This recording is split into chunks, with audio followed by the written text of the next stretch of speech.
Fail అన్నీ అయిపోయింది, success మాత్రమే మిగిలిన రోజు ఖచ్చితంగా ఉండనే ఉంటుంది.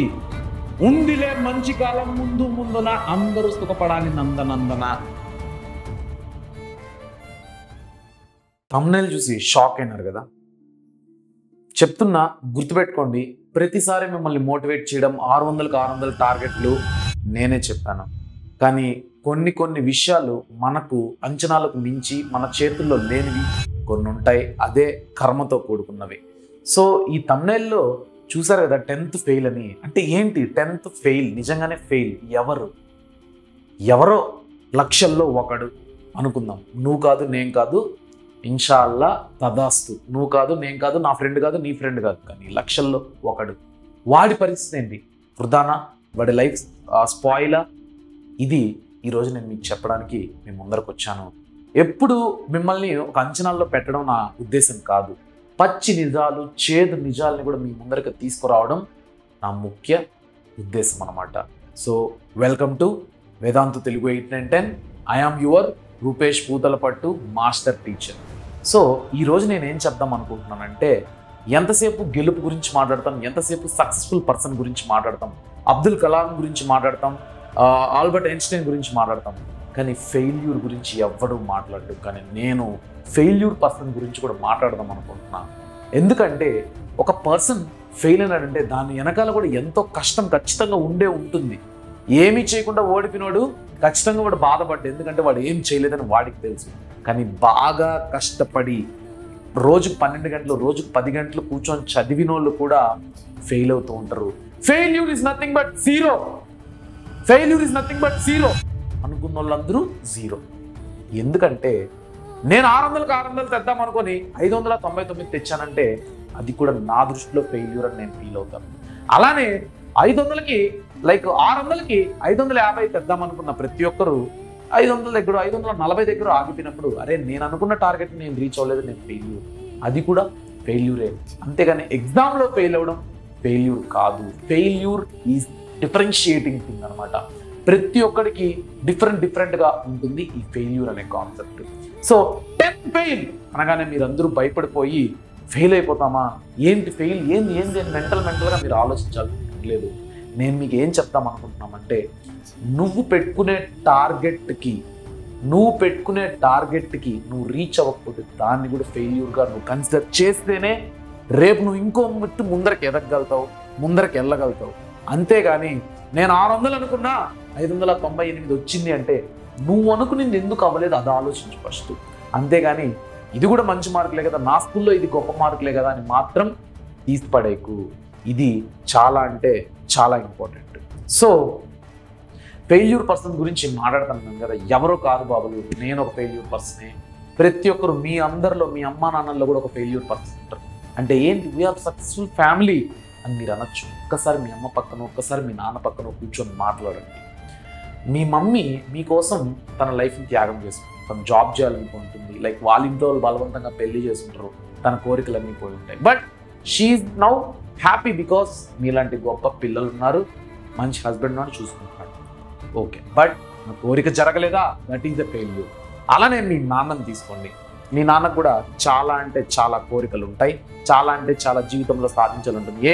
నేనేనా హీరో, నేనేనా యాక్టింగ్ చేయాలి, నేనేనా యూట్యూబ్ చేయాలి, మా నాన్నకు ఉండదా? కానీ మా నాన్న అది చేస్తుంటే మమ్మల్ని ఎవరు చూసుకుంటారు అనే ఉద్దేశంలో నాన్న ఇంటి కోసం కష్టపడుకుంటూ తన కోరికల్ని పక్కన పెట్టాడు. సో అది కూడా ఫెయిల్యూరే. అలాంటి స్థితిలో నువ్వు ఉండకూడదు. జీవితంలో ఎప్పుడు అలాంటి ఓటమిని నువ్వు ఎదుర్కోకూడదు అంటే ఈరోజు అసలైన సమయం ఆరంభమైంది. నువ్వు చదవాల్సిన సమయం. రోజుకు 12 గంటలు, రోజుకి 20 గంటలు మ్యాటర్ కాదు. ఐఏఎస్ అవ్వాలంటే 18 గంటలు అంటారు. ఇప్పుడు 10th క్లాస్ పబ్లిక్ ఎగ్జామ్ దగ్గర వచ్చేసింది, 9 గంటల మినిమం చదవాలంటారు. జేఈ మెయిన్స్ అంటారు, నీట్ అంటారు, 10 గంటలు 20 గంటలు మినిమం చదవాలంటారు. ఎన్ని గంటలు చదువుతున్నాం అనేది మ్యాటర్ కాదు, నువ్వు ఎంత చదువుతున్నావు అనేది మ్యాటర్, ఏం చదువుతున్నావు అనేది మ్యాటర్, నీకు ఎంత ఎక్కింది అనేది మ్యాటర్. సో ఇది గుర్తుపెట్టుకోండి, ముందరికెళ్ళండి. మీకు నేను ఒక చిన్న విషయం చూపిద్దాం అనుకుంటున్నాను, మీరే చెప్పండి. ప్రతి స్టెప్, నువ్వు ఓటమి వైపు వేసే ప్రతి స్టెప్ నిన్ను గెలుపుకు చాలా దగ్గర చేస్తుంది. నువ్వు ఓటమికి ప్రతిసారి నేను ఎక్కడ అడుగు పెడితే అక్కడ ఓటమి, నేను ఏది పట్టుకుంటే అది ఓటమి, ఫెయిల్యూర్ ఏంటనే డిప్రెషన్లోకి వెళ్ళాల్సిన పని లేదు. ఇంకెన్ని ఉంటాయి, ఇంకెన్ని ఓటములు ఉంటాయి చూద్దాం. అసలు మన జీవితంలో ఫెయిల్యూర్స్ అనేవి అయిపోవాలి. ఇంకెన్ని ఫెయిల్యూర్స్ ఉంటాయో చూద్దాం. ఎదురెళ్ళు, చివరికి ఫెయిల్యూర్సే ఉండవు. నీ జీవితంలో అన్ని ఫెయిల్యూర్స్ అయిపోతాయి. నీకు మిగిలేది సక్సెస్ మాత్రమే. ఓకేనా? సో ఎప్పుడైనా మొదటి అడుగు కష్టంగానే ఉంటుంది, కానీ ఒక్కసారి నువ్వు దాన్ని అధిరోహించాక నువ్వు వేసే ప్రతి మెట్టు నీకు పూల పాన్పే. కానీ ఆ పూల పాన్పు లాంటి మెట్టులకు నువ్వు చేరుకోవాలంటే ఖచ్చితంగా ఎన్నో ముళ్ళ కంపలున్న రోడ్డు నువ్వు దాటాల్సి ఉంటుంది. సో మొదటి స్టెప్కు భయపడి నువ్వు ఆగిపోయినావంటే తర్వాత ఉన్న సింపుల్ స్టెప్స్ నువ్వు చూడలేవు. కష్టానికి నువ్వు లొంగిపోయినావంటే సుఖానికి నువ్వు దగ్గర అవ్వలేవు. కాబట్టి నువ్వు ఇక్కడే ఫెయిల్ అయిపోయి ఆగిపోతే తర్వాత రాబోయే సక్సెస్ నువ్వు చూడలేవు. 10th ఫెయిల్ అనగానే ఖచ్చితంగా మీరు భయపడి ఉంటారు, ఖచ్చితంగా వీడియోలోకి వచ్చి ఉంటారు. కానీ నేను మిమ్మల్ని వీడియోలోకి తీసుకురావాలని అలా పెట్టాను. నన్ను తప్పుగా అనుకోకండి, మీకోసం నేను అలా చేశాను. నెక్స్ట్ ఇంకోటి ఏం చెప్దాం అనుకుంటున్నానంటే, ఖచ్చితంగా మన పర్సెప్షన్ ఇలా ఉండాలి. రాజు అంటే పుట్టాలి ఆ ఫ్యామిలీలో, ఆ ఫ్యామిలీ తర్వాత అతని కొడుకు రాజు, అతని కొడుకు రాజు. ఆ కాలాలు పోయినాయి. కిరీటం లేనోడు రాజు, రాజ్యం లేనోడు కూడా రాజు, రాణి లేనోడు కూడా రాజు. ఎప్పుడు క్యారెక్టర్ ఉంటే, యాటిట్యూడ్ ఉంటే, మంచి పట్టుదల ఉంటే. సో నేను ఒక సైనికుడిని అవ్వచ్చు, కానీ నా పర్స్పెక్షన్ ఎప్పుడు కింగులానే ఉండాలి. సో మీరందరూ కూడా కింగుల్లానే ఆలోచించండి. ఖచ్చితంగా ఎదురెళ్ళండి. విజయమా వీర మరణమా తేల్చుకోండి. సీరియస్గా చెప్తున్నాను. 10వ క్లాస్కి ఇంత సీన్ అవసరం లేదు, 100% అది నాకు తెలుసు.